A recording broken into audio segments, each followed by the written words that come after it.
नमस्कार, स्वागत आप सभी का। आपके साथ मैं हूं पुनीत और खबरों की शुरुआत एक बड़ी खबर के साथ। भोपाल से ये बड़ी खबर इस वक्त की। बच्ची से दुष्कर्म मामले पर बाल आयोग ने अब संज्ञान ले लिया है। बेलाबुंग स्कूल मामले पर बाल आयोग ने संज्ञान लिया है। स्कूल मामले में जांच दल का गठन कर दिया गया है, जो स्कूल को नोटिस भी जारी किया गया और पूरी जानकारी भी मांगी गई है। 5 बिंदुओं पर आयोग ने स्कूल से जानकारी मांगी है और 3 दिन के अंदर स्कूल प्रबंधन को यह पूरा जवाब देना होगा।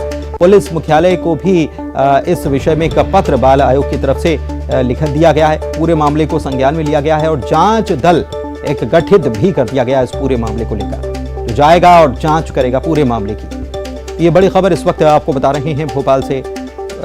बच्ची से दुष्कर्म मामले पर बाल आयोग ने संज्ञान लिया है और जांच दल गठित कर दिया गया है। स्कूल को नोटिस जारी किया गया है और पूरे मामले की जानकारी मांगी गई है। 5 बिंदुओं पर आयोग ने यह जानकारी मांगी है और 3 दिन के अंदर स्कूल प्रबंधन को यह जवाब देना होगा।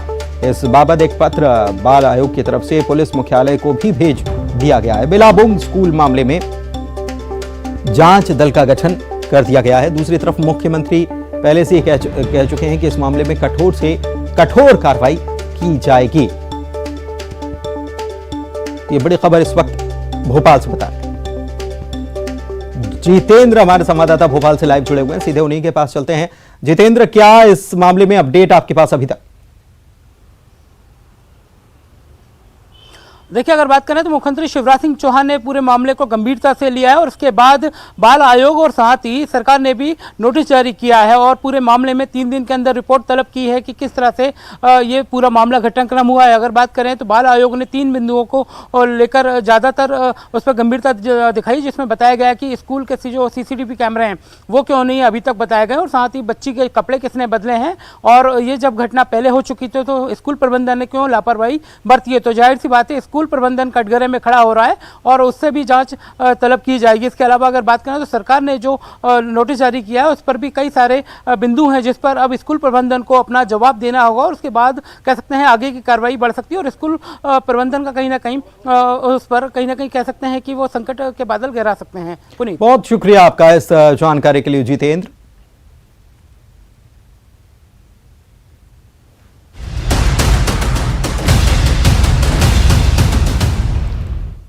तो शहर के संग्राम की बात, शहर की सरकार के लिए सियासी संग्राम शुरू हो चुका है। मतदान की तारीख की उल्टी गिनती भी जारी है और इस बार सिंगरौली जिले में 2 नए नगर परिषदों का गठन किया गया है।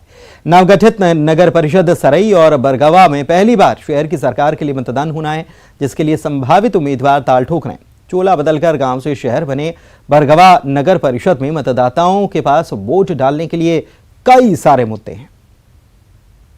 सिंगरौली जिले में 2 नगर परिषद हैं जिनका अभी हाल फिलहाल में गठन हुआ है, सरई नगर पंचायत और बरगमा नगर पंचायत। बरगमा नगर पंचायत में लगभग 15 वार्ड बनाए गए हैं और इन 15 वार्ड में 11,000 मतदाता हैं जो अपनी शहर की सरकार चुनेंगे।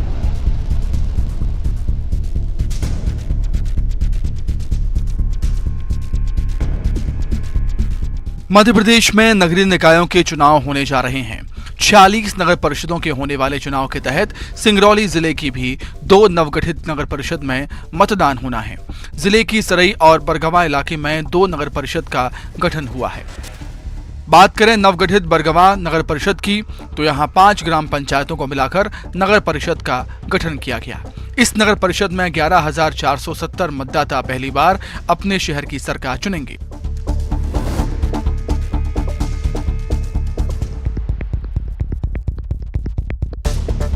नंबर वार्ड से हैं आपने बताया, तो आप बताइए कि 7 नंबर वार्ड में किस तरह की समस्याएं हैं आपके यहाँ पे? समस्याएं हैं, जैसे हमारा ग्राम डगा जो सांसद महोदया का गोद लिया हुआ गाँव है, वहाँ की मूलभूत सुविधा क्या है आप जाके क्षेत्र में देख ही सकते हैं। अब उम्मीद कर रहे हैं कि नगर परिषद का चुनाव होगा, नए पार्षद बनेंगे तो विकास होगा वहाँ का।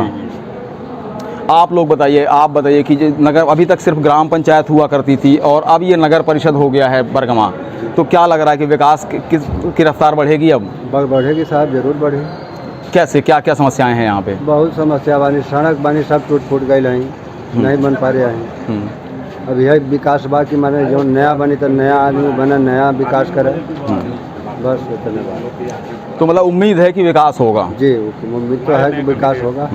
मेरे पीछे आप देख सकते हैं ये परिषद का भवन है जो अभी अभी गठित हुआ है, बनाया गया है इस परिषद के भवन को, और यहाँ पे नामांकन की प्रक्रिया चल रही है। यहाँ पे कुछ लोग हैं जो चुनाव लड़ने की मंशा से यहाँ पहुँचे हैं और अपना कुछ लोग फॉर्म ले रहे हैं, कुछ लोग फॉर्म जमा कर रहे हैं। आइए उन्हीं से बात करते हैं कि आखिर उनके इलाके में क्या समस्याएँ हैं और किस तरह से अपनी जीत की संभावनाएँ तलाशते हैं और क्या विकास करेंगे। आप बताइए, आपने फॉर्म अभी जमा किया है, किस वार्ड से आप हैं? 5 नंबर वार्ड से हैं। क्या समस्याएं हैं वहाँ पे? क्या लग रहा है कि अपन क्या करेंगे वहाँ पे जब जीतेंगे? तो सब कुछ करेंगे, जो कहेंगे वो करेंगे।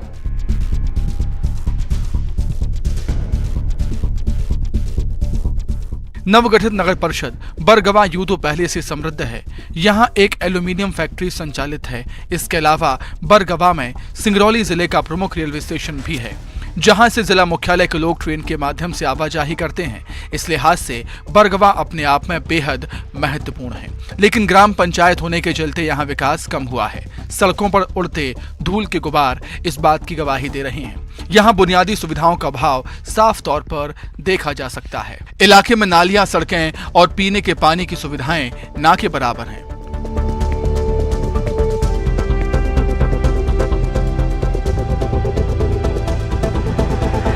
तरह से समस्याएं हैं और जीतने के बाद क्या करेंगे आप? गांव में बहुत समस्याएं हैं। लोगों के घर तक के लिए रोड नहीं है, पानी के लिए हैंडपंप नहीं है और बिजली भी नहीं है किसी किसी घर में। हम ये भी घूम के देख चुके हैं। स्कूल की व्यवस्था तो डगमगा ही रही है, आप देख ही रहे हैं। चिकित्सा की व्यवस्था वही है, लचर है। तो हम ये कोशिश करेंगे आने के बाद कि गाँव में ये जो सुविधाएँ नहीं हैं उनको देने की कोशिश करेंगे। चुनाव को लेकर हमारे संगठन के सभी कार्यकर्तागण और उत्साह है, हमारे क्षेत्र में हमारे कार्यकर्ताओं में उत्साह है कि जो क्षेत्र का विकास बढ़ रहा है, निश्चित ही भारतीय जनता पार्टी के नेतृत्व में। स्थानीय लोगों की इस बात की उम्मीद है कि नगर परिषद बन जाने के बाद उन्हें कम से कम बुनियादी सुविधाएं जरूर मिलेंगी। वहीं शहर की सरकार के लिए ताल ठोकने के लिए तैयार बैठे उम्मीदवार जीत के बाद विकास का दावा कर रहे हैं। ऐसे में उम्मीद की जानी चाहिए कि सिंगरौली जिले के नवगठित नगर परिषद बरगवा में शहर की सरकार बनने के बाद बदलाव की बयार बहेगी।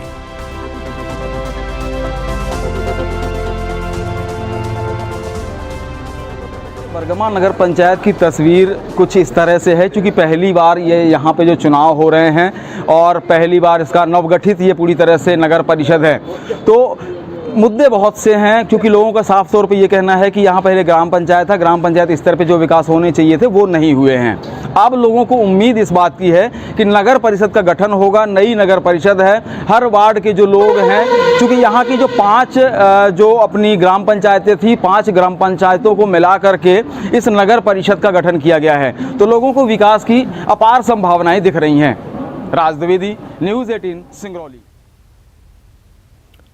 उधर सिवनी जिले के लखनादौन नगर परिषद में इस बार मुकाबला बेहद दिलचस्प होने वाला है। लखनादौन नगर परिषद में 20 सालों से निर्दलीय अध्यक्ष रहा है और इस बार कांग्रेस अपने संगठन, रणनीति और उम्मीदवार के दम पर जीत का दावा कर रही है। वहीं निर्दलीय नगर परिषद अध्यक्ष और निर्दलीय विधायक रहे दिनेश राय अब बतौर बीजेपी विधायक जीत का दम भर रहे हैं, लेकिन कुछ खास शर्तों के साथ।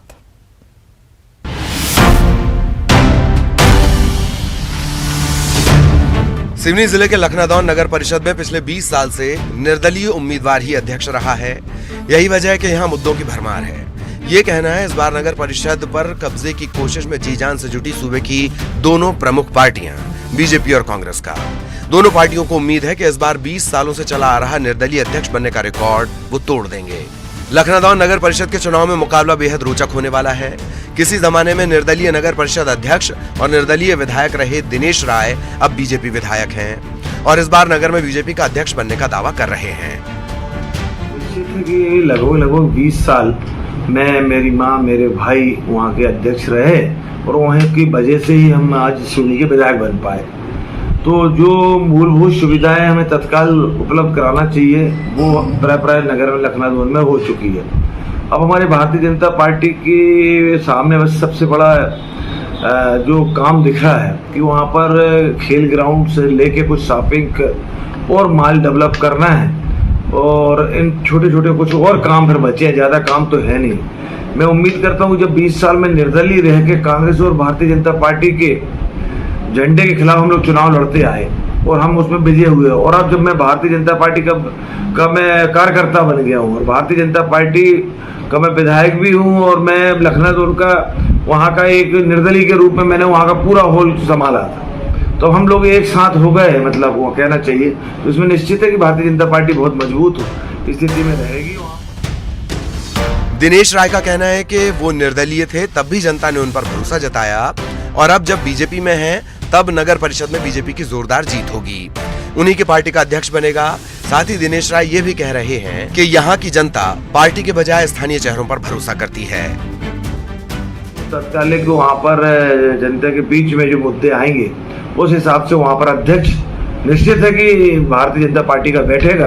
हाँ, पार्षद का वहाँ का चुनाव ऐसा है लखनऊ में, लोग व्यक्ति विशेष को ज्यादा पसंद करते हैं। ये बताना मैं आवश्यक समझता हूँ कि वहाँ लोग सिंबल पे जाना तो चाहेंगे, लेकिन वहाँ पर जो वर्कर है, जो काम करने वाला है, उसको ज्यादा वहाँ पर लोग पसंद करते हैं। छिंदवाड़ा जिले के कोयलांचल क्षेत्र की मुख्य नगर पालिका जुन्नारदेव में चुनाव को लेकर मतदाता तैयार हैं।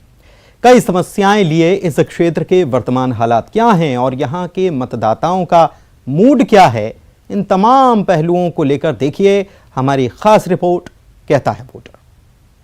छिंदवाड़ा जिले की जुन्नारदेव नगर पालिका क्षेत्र में यहाँ पर इलेक्शन चुनाव अभी होने हैं। नगर पालिका के तमाम तरह की समस्याएं हैं। इन समस्याओं को लेकर प्रत्याशी चुनाव मैदान में है। इसके अलावा लोगों की अपेक्षाएं भी हैं कि अपने तरीके से वो नगर पालिका के प्रत्याशियों को चुनना चाहते हैं। क्या अपेक्षाएं हैं और किस तरह की समस्याएं, इन सब चीज़ों को जानने के लिए मेरे साथ प्रबुद्ध जन खड़ा हुआ है। यहाँ पे लोग खड़े हुए हैं, इनसे हम बात करते हैं कि आखिर इनकी अपेक्षाएं क्या है। आप बताइए, यहाँ पे नगर पालिका के इलेक्शन होने वाले हैं, क्या अपेक्षाएं आपकी, कैसी नगर पालिका आप चाहते हैं? जनता की सभी मूलभूत आवश्यकताओं की पूर्ति हो, छोटी से छोटी लेकर बड़ी से बड़ी आवश्यकता के लिए जनता परेशान ना हो, उनको किसी के सामने ना जाना पड़े। जो जनप्रतिनिधि रहे उनके वार्ड का काम बहुत आसानी से निपटाए, जनता परेशान ना हो।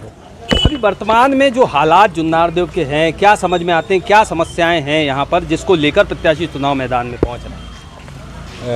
वैसे मेरे मत के अनुसार जुन्नारदेव नगर में सबसे जो मूलभूत जो विसंगतियाँ है या जिस पे आज तक के परिषद के लोगों ने, यहाँ के जनप्रतिनिधियों ने ध्यान नहीं दिया, वो मुख्य रूप से शैक्षणिक बच्चों के जो शिक्षण का काम है।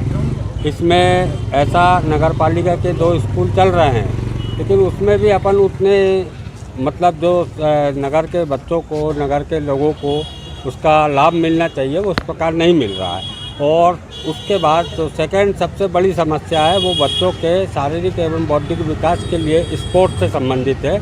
जो यहाँ पे कोई ग्राउंड नहीं है, कोई ऐसा इंस्टीट्यूट नहीं है जहाँ बच्चे अपना 1 घंटे का टाइम दे सके, अपना शारीरिक शैक्षणिक बौद्धिक विकास कर सके।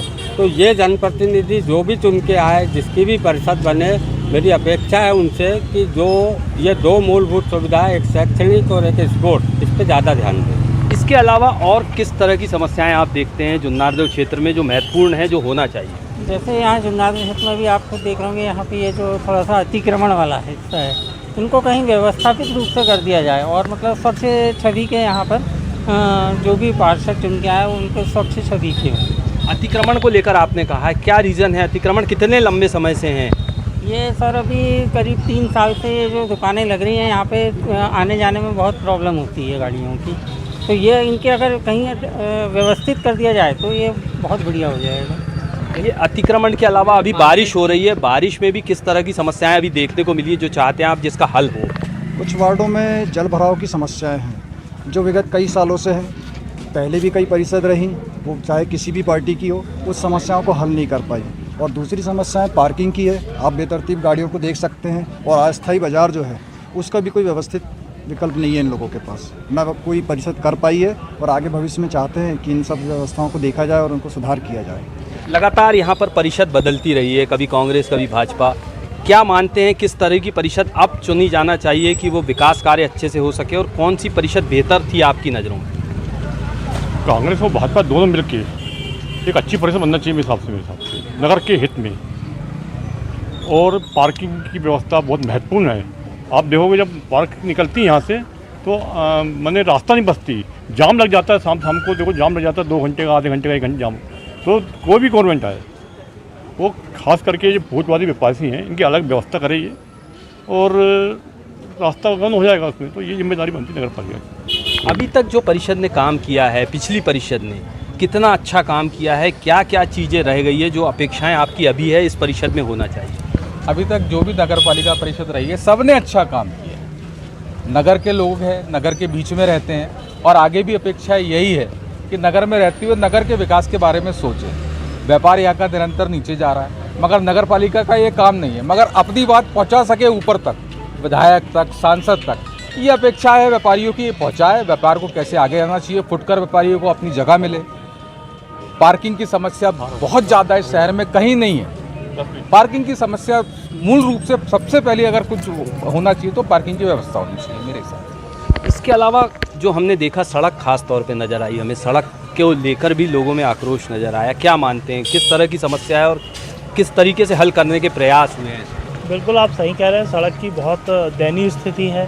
परंतु आपके लिए जानकारी के लिए मैं बता दूं, लास्ट टाइम हमारे जो जागरूक जनप्रतिनिधि माननीय विधायक महोदय और उनने पिछले कमलनाथ जी सरकार में उन्होंने उस 15 महीने की सरकार में लाखों करोड़ रुपए वो फ्लाईओवर के लिए दिया, जिसमें कहीं ना कहीं उसमें कई प्रकार के टेंडर प्रोसेस में काफ़ी लंबे समय लगता है, जो कि अब पूर्ण होने जा रहा है। आगामी बारिश चालू हो गई है, परंतु आपकी जानकारी के लिए मैं बता दूं, मुझे जहां तक जानकारी है यहां पे पूरी टीम रोड की आ गई है। अपना जैसी बारिश रुकती है तो वो फ्लाईओवर बोलो, चाहे रोड बोलो, चाहे हमारे चारों तरफ जो शहर के चारों दिशा में जो रोड है वो आगे बहुत अच्छी बनने जा रही है। मुझे उम्मीद है और हमारी जनता जनार्दन भी उसका सहयोग करेंगी।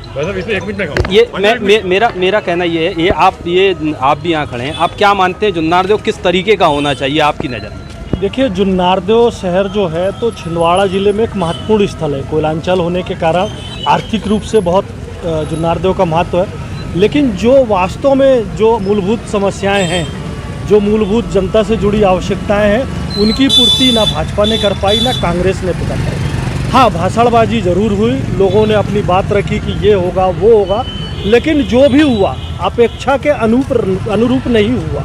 जितना किया जा सकता था, जितना किया जाना चाहिए, राजनीतिक प्रमुख दोनों दल हैं, वो चुनाव के समय अपनी बातें रखते हैं और चूँकि जनता के साथ में मजबूरी भी होती कि उनकी बात को सुनता है और उस पर अमल भी करता है, लेकिन उसके बाद में राजनीतिक दल अपने विकास के वादों पे अमल नहीं करते हैं। और इसी का कारण है कि आज छोटी छोटी चीज़, जैसे हमारे सभी साथियों ने जो छोटी छोटी समस्याएं बताई, जो यहाँ एक नासूर का रूप ले चुकी है, उन समस्याओं का निराकरण भी जनप्रतिनिधियों द्वारा नहीं किया जाना, ये निश्चित ही चिंता का विषय है। और इस दिशा में जो भी परिषद बने, जो भी राजनीतिक दल हों, उनको अपनी राजनीतिक पार्टियों की विचारधारा से उठ के जनता की समस्याओं पर ध्यान देना चाहिए। ये आप भी कुछ समस्या पे प्रकाश डालना चाह रहे थे, क्या समस्या? अभी भाई साहब ने बोले कि जनप्रतिनिधि प्रभारी मंत्री हमारे जागरूक इतने हैं कि उन्हें अभी जो जोत बना रहे हैं, ये हम वादे कर रहे हैं।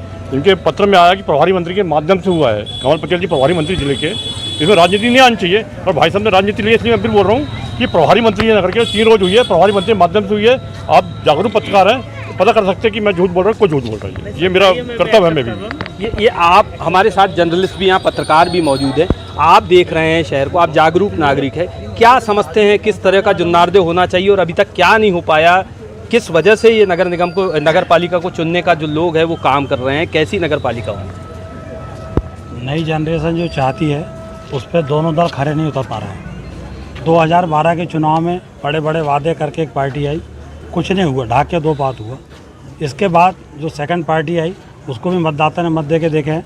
सबसे बड़ी समस्या यहाँ पे जो है मध्य प्रदेश का छिंदवाड़ा जिले की जुन्नारदेव तहसील ऐसी है कि जहाँ पे 85% संक्रामक बीमारी से त्रस्त है।